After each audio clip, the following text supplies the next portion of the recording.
Good morning દોસ્તો, સવારના વાગ્યા છે 7:30 ફાઇનલી. તો ચાલો આપણે ઉઠી ગયા છે તો બહારનું મુહૂર્ત દેખીએ.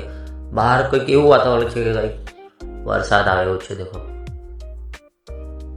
વરસાદ આવ્યું વાતાવરણ છે. મેં તો હમણાં બનાવી ચા, એટલે હું બનાવું ચા પીવાનો છું. तो गाइस क्या मेरे को कुछ समझ में नहीं आ रहा. मैं ना दो भाषा बोलता हूँ, एक हिंदी भी बोल सकता हूँ, एक देसी भी बोल सकता हूँ. તમને કઈ ભાષા આવડે છે તો બોલીને બતાવજો અને મારા બ્લોગમાં બન્યા રહેજો. જ્યાં સુધી તમને મારા બ્લોગ પસંદ આવે તો લાઈક, કોમેન્ટ અને સબસ્ક્રાઈબ કરવાનું ભૂલતા નહીં. તો મારું ઘર કંઈક આવું જ છે. આ જૂની ટીવી છે, ના બ્લર થઈ ગયું છે. જિંદગીમાં બ્લરિંગ બધું ચાલે જ છે.